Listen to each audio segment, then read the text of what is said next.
Anda cukup mengemudikan mobil masuk ke ruangan di lantai dasar, tinggalkan mobil, ambil tiket, dan tidak perlu repot memikirkan parkir. Sistem gedung parkir yang dikendalikan oleh robot ini mampu mengelola parkir bagi 200 mobil secara tepat dan berhati-hati. I take my keys, I don't got to worry about a valet driving my car, I don't got to worry about somebody scratching my car. Robot mampu memarkir mobil dengan jarak hanya beberapa sentimeter dari mobil lain. Jadi ada penggunaan ruang secara efisien. The system identifies the cars, takes measurements of the length, the weight, and all the information we need in order to place it at the most efficient position. Untuk mengambil kembali mobil, cukup masukkan karcis ke mesin dan robot akan mengantar mobil menghadap pintu keluar. Ruangan yang biasa dipakai untuk tanjakan digunakan untuk ruang parkir tambahan. Wali Kota West Hollywood Lauren Meister mengatakan ia bangga sistem garasi robot ini juga membantu mengurangi polusi. We don't have people going and parking their own cars, so the ventilation system is different, and we are literally saving hundreds and hundreds of trees in the way that we're conserving. Menurut pejabat kota, biaya konstruksi tempat parkir otomatis ini adalah sekitar $18 juta, hanya sedikit lebih mahal dibanding ongkos membangun gedung parkir biasa. Karena meski teknologi robotik mahal, tapi ada penghematan lain seperti dari biaya pembangunan elevator untuk publik, sistem pencahayaan, tanjakan, dan tangga. Dari Washington, saya Helmi Yohanes dan tim VOA. Kini kita kembali ke Metro TV Jakarta.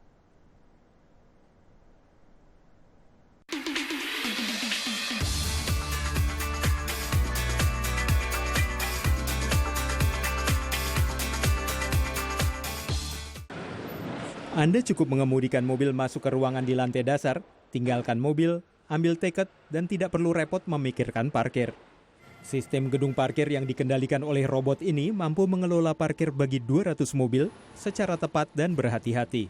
I take my keys, I don't got to worry about a valet driving my car, I don't got to worry about somebody scratching my car. Robot mampu memarkir mobil dengan jarak hanya beberapa sentimeter dari mobil lain.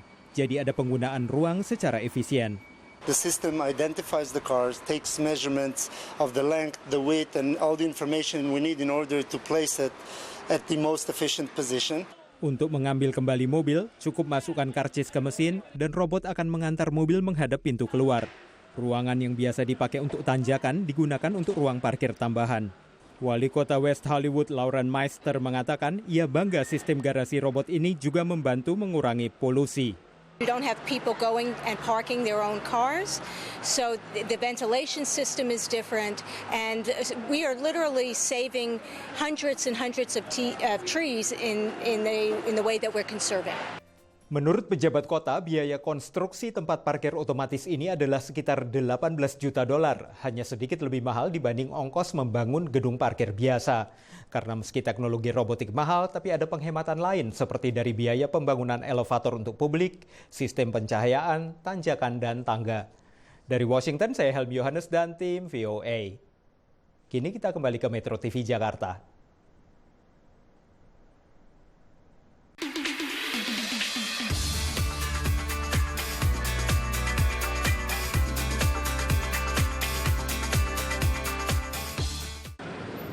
Anda cukup mengemudikan mobil masuk ke ruangan di lantai dasar, tinggalkan mobil, ambil tiket, dan tidak perlu repot memikirkan parkir.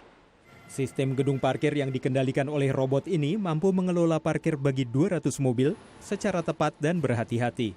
I take my keys, I don't got to worry about a valet driving my car, I don't got to worry about somebody scratching my car. Robot mampu memarkir mobil dengan jarak hanya beberapa sentimeter dari mobil lain. Jadi ada penggunaan ruang secara efisien. The system identifies the cars, takes measurements of the length, the weight, and all the information we need in order to place it at the most efficient position. Untuk mengambil kembali mobil, cukup masukkan karcis ke mesin dan robot akan mengantar mobil menghadap pintu keluar. Ruangan yang biasa dipakai untuk tanjakan digunakan untuk ruang parkir tambahan. Wali Kota West Hollywood Lauren Meister mengatakan ia bangga sistem garasi robot ini juga membantu mengurangi polusi. We don't have people going and parking their own cars, so the ventilation system is different, and we are literally saving hundreds and hundreds of trees in the way that we're conserving. Menurut pejabat kota, biaya konstruksi tempat parkir otomatis ini adalah sekitar 18 juta dolar, hanya sedikit lebih mahal dibanding ongkos membangun gedung parkir biasa. Karena meski teknologi robotik mahal, tapi ada penghematan lain seperti dari biaya pembangunan elevator untuk publik, sistem pencahayaan, tanjakan, dan tangga. Dari Washington, saya Helmi Yohanes dan tim VOA.